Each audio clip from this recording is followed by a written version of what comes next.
नमस्कार। डांग मत्स्य वृष मेवात बुलेटिन में आपको स्वागत है। मैं हूं अनिकेत सोनी। निगाह डालू हूं अभी तक का खास खबरन पे। कैदी वार्ड में भर्ती पाकिस्तानी नागरिक की बिगड़ी तबीयत, जयपुर की ओर रेफर। अलवर में प्रकाश पर्व पर शबद कीर्तन से लोग हुआ निहाल। पॉश मशीन का अभाव में व्यापारी परेशान, कैसे होगो कैशलेस। अलवर में यूनिक नंबर का नाम पे जेब भरवा को काम जारी। गरीब बच्चों को बढ़ावा के लिए मंदिर में युवा चला रही है पाठशाला। करणपुर घाटी हुई असुरक्षित, खतरा से भरी राह में चढ़े उतरे सांस। पूर्व सैनिकन ने कही न्यूनतम अंकन की बाध्यता तत्काल समाप्त हो। जाटव समाज ने सैंपुई प्रधान पर कैशियर को बंधक बना के मारपीट करवा को लगाया आरोप। मुख्यमंत्री ने कही एएसआई नाय करवा दे काम। जम्मू कश्मीर पुलिस को हरा के दिल्ली को सेमीफाइनल में प्रवेश।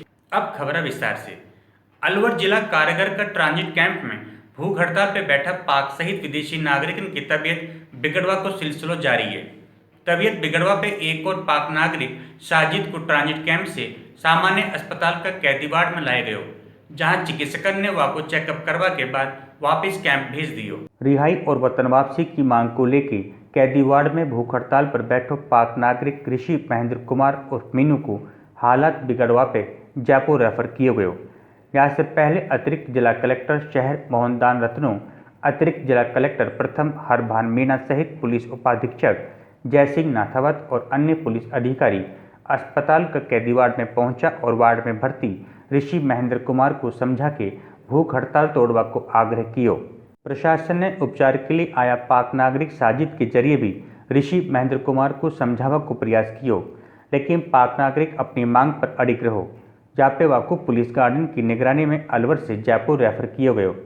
रिहाई और वतन वापसी की मांग को लेकर जिला कारागार का ट्रांजिट कैंप में रह रहा 7-8 विदेशी नागरिक 2 जनवरी से भूख हड़ताल पर बैठ गया। यहाँ में से एक पाक नागरिक ऋषि महेंद्र कुमार और मीनू को बुधवार को तबीयत बिगड़वा पे सामान्य अस्पताल का कैदी वार्ड में भर्ती कराया गया। अलवर शहर में लगातार बढ़ती वाहन की आवाजाही से उत्पन्न पार्किंग और जाम की समस्या से निजात के लिए बनाई गई पार्किंग की नई व्यवस्था अब नासूर बनती जा रही है। पार्किंग न तो व्यवस्थित रह सकी और न ही वहाँ कोई व्यवस्था करवा वालों है। अलवर शहर का व्यस्तम स्थल घंटाघर पे वाहन की रेलमपेल रहवे या शाम को तथा छुट्टी का दिन में और अधिक बढ़ जावे। ऐसे में लोग घंटाघर के चारों मेर बना बरामदान के पहाड़ पार्किंग करवा लग गया। पहले केवल एक लाइन पार्किंग की रह गई, लेकिन अब पार्किंग यहाँ 3 लाइन में होगा लगी, यानी एक के पीछे एक नहीं 3 वाहन। ऐसे में वहाँ अब न पार्किंग की जगह बची रही न नागरिक को निकलवा की। यह समस्या से निजात के लिए यूआईटी ने निर्देश टाकिज की खाली पड़ी जमीन पे निःशुल्क पार्किंग की व्यवस्था भी करी। अलवर में स्कीम 2 स्थित गुरुद्वारे में गुरु गोविंद सिंह को 350 प्रकाश पर्व प्रवचन और लंगर को आयोजन किया गया। रागी जत्था ने शबद कीर्तन भी कियो। या उपलक्ष्य में नगर कीर्तन निकाला गयो और अखंड पाठ साहिब को भोग डाला गयो। मुख्य सेवादार हरमीत सिंह मेहंदीरत्ता ने बताया कि भाई हरप्रीत सिंह, सुमित सिंह, स्वरूप सिंह, हनुमत सिंह आदि ने शबद कीर्तन कियो। या मौका पे काफ़ी संख्या में सेवादार ने मोर्चो संभालो और प्रसादी बांटी। महिला और पुरुष सेवादार ने अपनी सक्रिय साझेदारी भी निभाई। अलवर में गुरु गोविंद सिंह जयंती पर अखिल भारतीय साहित्य परिषद द्वितीय खंड शाखा अलवर की ओर से वसुंधरा कॉलेज में कवि सम्मेलन को आयोजित किया गया। कवि ने अपनी रचना के जरिए गुरु गोविंद सिंह को नमन किया। नोटबंदी के बाद बाजार में पॉश मशीन ही ना मिल पा रही, हालांकि यह संकेत कैशलेस की ओर कदम बढ़ने बता रही हुई। मशीन ना मिलवा से दुकानदार और आम आदमी को परेशानी भी हो रही है। दुकानदार ने पॉश मशीन लगावा की खातिर बैंकर में आवेदन करो। इनमें से केवल 400 से 500 दुकानदारों और व्यापारियों को ही पॉश मशीन मिली। अब आगे पॉश मशीन की किल्लत और रहवा की जानकारी आ रही है। बैंक अधिकारी ने बताया कि हर दिन पॉश मशीन लगावा का आवेदन आ रही है। बैंक में आवा वाला आवेदन आगे विभाग का मुख्यालय भेजा जा रहा है। प्रत्येक बैंक में सैकड़ों की संख्या में पॉश मशीन के लिए व्यापारी और दुकानदारों ने आवेदन किए हैं, लेकिन बैंक अधिकारियों का कहना है कि अगले 2 माह में पॉश मशीनों की किल्लत रहेगी। आगे से पॉश मशीनें सप्लाई नहीं हो रही है। धर्मेंद्र यादव, पत्रिका टीवी, अलवर। अलवर का कुछ युवाओं की टीम गरीब बच्चों को उनकी बस्ती में ही जाके पढ़ा रही है। पढ़ावा वालन को जब जगह ना मिली तो उनने बालकन को मंदिर में ही पढ़ाना शुरू कर दिया। यह पाठशाला में 10 युवा शिक्षक नियमित रूप से पढ़ावा के लिए आवे। निःशुल्क पाठशाला की अध्यापिका संतोष ने बताया कि पाठशाला प्रतिदिन 3 बजे से 5 बजे तक चले है, जहाँ में कक्षा 1 से लेकर 10वीं तक का बच्चों को पढ़ाई जा रही है। यहाँ 12 से 15 युवा अध्यापक और अध्यापिका नियमित रूप से बिना कोई स्वार्थ के बच्चन को पढ़ावा को काम कर रही हैं। यह पाठशाला उन क्षेत्रों में प्रारंभ की गई जिनमें समाज को ऐसो वर्ग जहाँ अभी शिक्षा को स्तर ज़्यादा अच्छो न है। युवान की टीम ने वहाँ निःशुल्क ट्यूशन क्लास लेवो शुरू कर दियो। वहीं हेल्पिंग हैंड्स की टीम ने अलवर शहर में कई जगह पाठशाला की शुरुआत करी, जिनमें निःशुल्क ट्यूशन क्लास के साथ साथ दैनिक व्यवहार में आवश्यक नैतिक मूल्य और अन्य रचनात्मक कुशलता की बात भी बताई जावे। यहाँ पर हम मैथ, गणित, हिंदी जो भी पढ़ना चाहे वो पढ़ सकते हैं। डिजिटल इंडिया बन रहा है, सब कुछ कंप्यूटर, लैपटॉप, मोबाइल पर सब कुछ हो रहा है। और कुछ ये ऐसे बच्चे हैं जिनका ना तो कंप्यूटर है ना मोबाइल है, ये जुड़े हुए नहीं है उस चीज़ से। आज का बहुत आगे बढ़ चुके हैं, तो हम चाहते हैं ये भी वहाँ पहुँचे। यहाँ पे इतनी सुविधाएं नहीं है, सब बहुत गरीब बच्चे हैं, कोई कहाँ से आता है कोई कहाँ से आता है। बहुत से बच्चे तो यहाँ पे ऐसे हैं जिन्होंने कभी स्कूल ही नहीं देखा, तो हम उन बच्चों को पढ़ाना चाहते हैं, हम उनको फ़ायदा देना चाहते हैं, कोई फ़ायदा हो। हमने इतनी एजुकेशन ली, उसका किसी को तो फ़ायदा मिले। इसके अलावा यहाँ बहुत कुछ सिखाया जाता है। हर संडे को मैं एक्स्ट्रा एक्टिविटी कराते हैं, जैसे पेंटिंग कंपटीशन। अलवर शहर में घरन पे यूनिक नंबर लगाव को काम पे जेब भरवा को काम चाल रही है। जो संस्था को यह काम दियो गए वह नंबर प्लेट लगावा से ज्यादा वसूलों पे ध्यान दे रही है। घरन पर यूनिक नंबर लगाव को काम महादेव प्रसाद मेमोरियल जन कल्याण संस्थान को दिए गए। यह संस्था का कर्मचारी घरन पे नंबर प्लेट लगावा की बजाय लोगन को हाथ में थमा रहे हैं और रुपया पूरा 30 ले रहे हैं। जयपुर के अधिकारी द्वारा मिली भगत करके अलवर भेजा गया है। आप ये देखिए कि ये संस्था 200, 300, 400 रुपये में आदमी को रख के शहर में नेम प्लेट के नाम पे उनको फर्जीवाड़ा किया जा रहा है। नगर परिषद अलवर का इसमें कोई सुपरविजन नहीं। सरकार की ओर से अलवर शहर के घरों पर यूनिक नंबर डालने का काम तो किया जा रहा है, लेकिन इसमें पूरी तरह से खाना पूर्ति सामने आ रही है। जिस संस्था को यूनिक नंबर डालने का काम सौंपा गया है, उसके कर्मचारी कहीं घरों पर यूनिक नंबर चस्पा करते दिख रहे हैं, तो कहीं परिवार के सदस्यों को ही नंबर प्लेट थमाकर वापस लौट रहे हैं। कई बार शिकायत करने के बावजूद भी अभी तक संबंधित संस्था पर कोई कार्रवाई नहीं की गई है। धर्मेंद्र यादव, पत्रिका टीवी, अलवर। करौली का डांग क्षेत्र में बसों करणपुर सहित दर्जन गांवों का लोग और श्रद्धालु को पिछला कई माह से खतरा भरी राह पार करना पड़ रही है। करीब 2 किलोमीटर का रास्ता पे जरा सी चूक जिंदगी पे भारी पड़ने की आशंका बढ़ी हुई है। जिला मुख्यालय से करीब 60 किलोमीटर दूर करणपुर कस्बा में प्रसिद्ध मां गुमानो माता को मंदिर है, जहां जिला का विभिन्न शहर कस्बा के अलावा दूर दराज से श्रद्धालु माता का दर्शन करवा पहुंचे हैं। यहाँ के अलावा क्षेत्र का दर्जन गांव का लोगों को या घाटी का रास्ते से ही कैला देवी, करौली, गंगापुर सिटी आदि जानो और आनो पड़े। वर्तमान में घाटी दुर्दशा की शिकार है। घाटी में बनी सुरक्षा दीवार भी लगभग पूरी टूट गई, लगभग पूरी सड़क भी जर्जर हो चुकी है। बसेड़ी क्षेत्र का गांव खटाना का पुरा के पास पार्वती का बीहड़ में 2 युवकों ने दलित नाबालिग के साथ दुष्कर्म किया। पुलिस ने बताया कि पीड़िता कंचनपुर थाना इलाका का अपना गांव से दूसरा गांव में सिलाई का कपड़ा लेवा गई।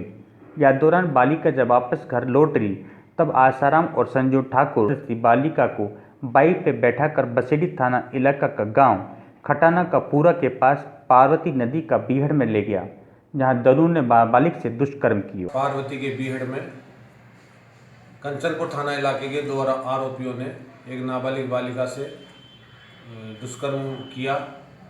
परिजनों की रिपोर्ट पर मुकदमा दर्ज हुआ है।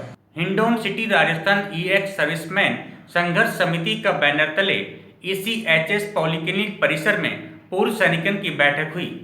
यह बैठक में विभिन्न भर्तियों में पूर्व सैनिकन की नियुक्ति में न्यूनतम अंकन की बाध्यता को समाप्त करवा की मांग की गई। Hindaun city Rajasthan EX serviceman संघर्ष समिति का बैनर तले ECHS पॉलिक्लिनिक परिसर में पूर्व सैनिकन की बैठक हुई।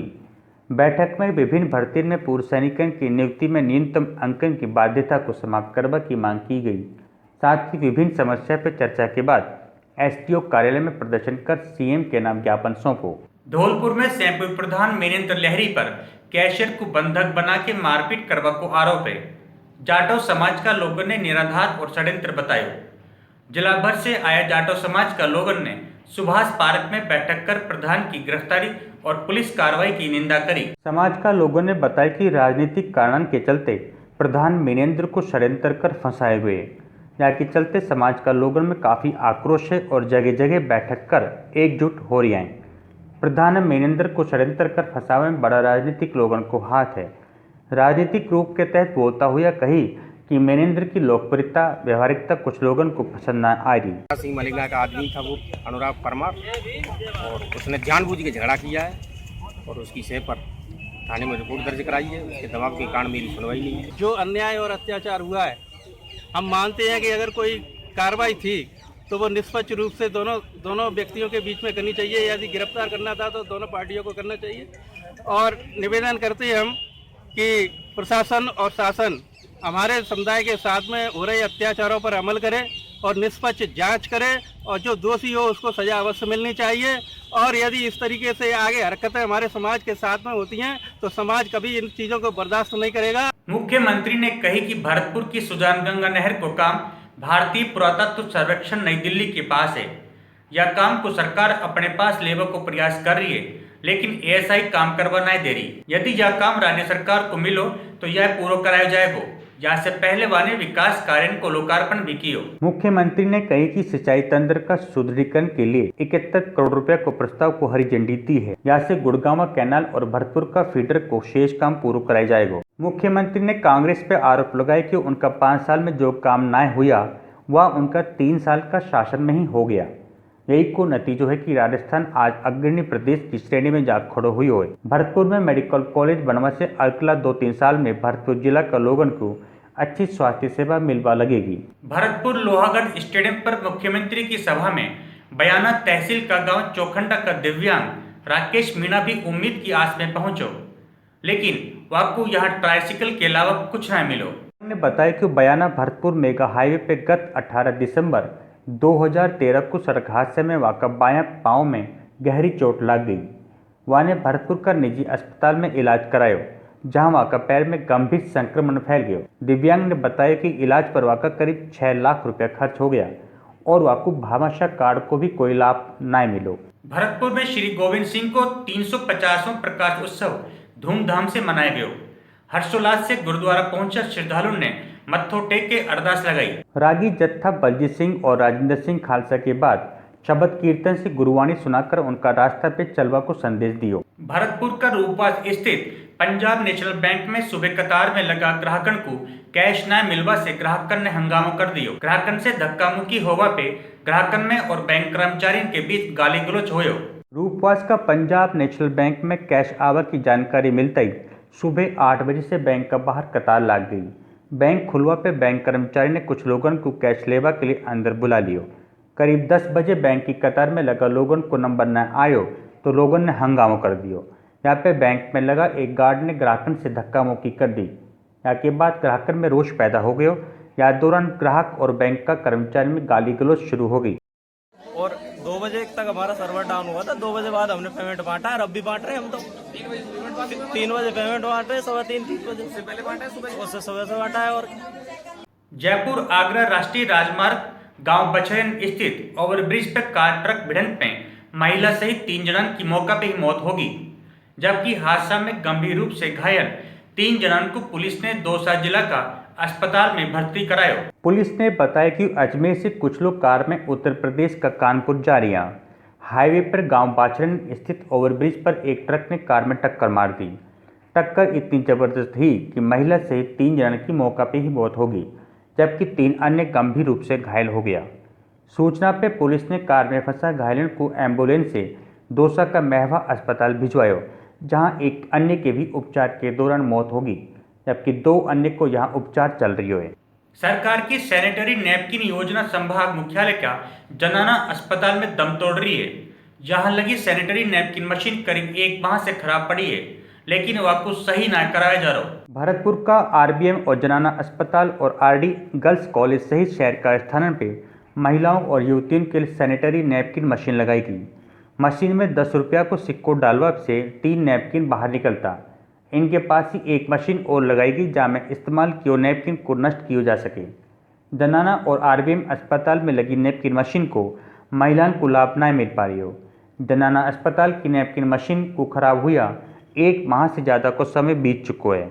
दौसा में मान क्लब का तत्वाधान में चल रहे हो शेखावाटी क्लास से Dausa gold cup all India football tournament का पहला क्वार्टर फाइनल में सुखदेवा मूनलाइट क्लब नई दिल्ली ने जम्मू कश्मीर पुलिस और दूसरा क्वार्टर फाइनल में हिंदुस्तान क्लब दिल्ली ने कोलकाता पुलिस को हरा के सेमीफाइनल में प्रवेश किया। पहला क्वार्टर फाइनल में अनुभवी और युवा खिलाड़ियों से सुसज्जित मूनलाइट क्लब दिल्ली और जम्मू कश्मीर पुलिस टीम में शुरू से ही कड़ो संघर्ष देखने को मिलो। दोनों ही टीमों का खिलाड़ी ने बेहतरीन तालमेल पासिंग के साथ आक्रामक खेल दिखाया। जम्मू कश्मीर पुलिस ने भी जवाबी आक्रामक करता हुआ गोल करवा को कई मुंह बनाया, लेकिन किस्मत ने उनको साथ नहीं दियो। ऐसे में उनको हार को मुंह देखना पड़ो।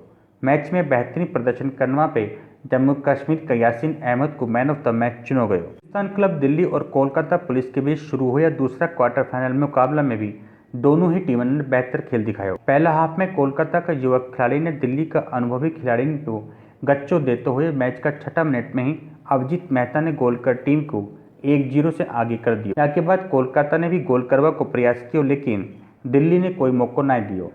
मैच में शानदार खेल दिखावा और एक गोल करवा पे नितेश शर्मा को मैन ऑफ द मैच चुना गया।